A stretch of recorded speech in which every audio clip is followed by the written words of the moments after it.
अब अयोध्या में कोई परिक्रमा में प्रतिबंध नहीं लगा सकता, क्योंकि पंचकोसी, 14 कोसी और 84 कोसी परिक्रमा को हम बहुत भव्य स्वरूप देने जा रहे हैं।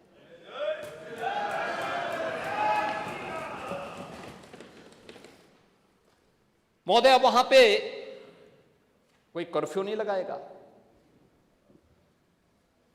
अब तो वहां पे मंगल भवन अमंगल हारी की इस कीर्तन के साथ अयोध्या की गलियों में गूंज सुनाई देगी। अब अयोध्या, जिसका नाम अयोध्या था, सचमुच अयोध्या के रूप में जानी जाएगी, क्योंकि कुछ लोगों ने अपने निहित स्वार्थ के लिए उसको युद्ध की भूमि में बदल दिया था। लेकिन अब अयोध्या में ऐसा नहीं होगा। लेकिन हम आश्चर्यचकित थे कि जब यहाँ पे मेरे सहयोगी संसदीय कार्य मंत्री जी ने अयोध्या से संबंधित 500 वर्षों की इस प्रतीक्षा से संबंधित संकल्प को इस सदन में रखा था, तो संकल्प पे भी कुछ सदस्यों ने विरोध में अपना विरोध व्यक्त करने का प्रयास किया था।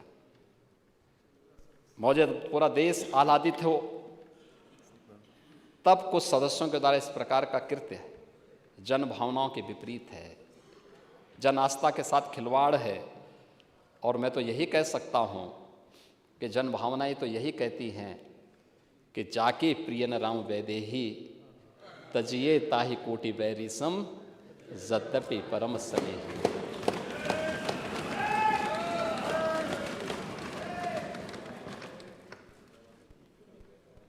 तब कर्फ्यू का सन्नाटा था, आज अयोध्या मंगल भवन अमंगलहारी की ध्वनि से गुंजायमान हो रही है।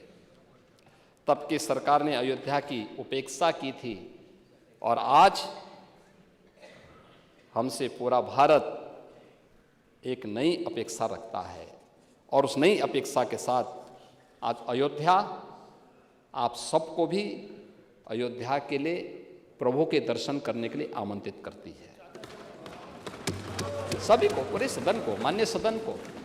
और वो तो सबके हैं, वो तो भक्त वत्सल हैं, सबके हैं।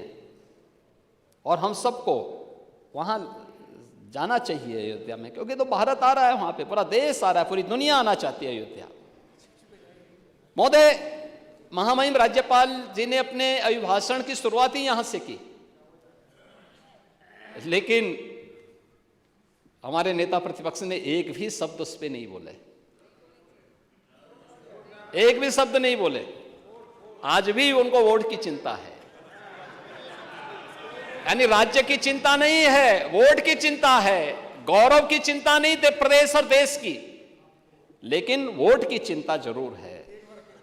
और ये वोट बैंक की चिंता बड़ी खतरनाक व्यथा है ये। और उस व्यथा को जो महर्षि वेदव्यास ने व्यक्त की थी, उसी व्यथा की ओर मैं ध्यान आकर्षित कर रहा था। यानी वोट बैंक के लिए हम किस स्तर पर जाकर के राष्ट्रीय मुद्दों पर, जन लोक आस्था के मुद्दे पर, जन विश्वास के मुद्दे पर कैसे खिलवाड़ कर रहे हैं। अभिभाषण की शुरुआत में राज्यपाल जी के द्वारा व्यक्त किए गए शब्दों का भी हम समर्थन नहीं कर पाए, क्योंकि वह तो पार्टी लाइन से ऊपर के शब्द थे। उसके प्रति तो पूरे सदन को संवेद स्तर से उसका समर्थन करना चाहिए था, लेकिन वह नहीं हो पाया।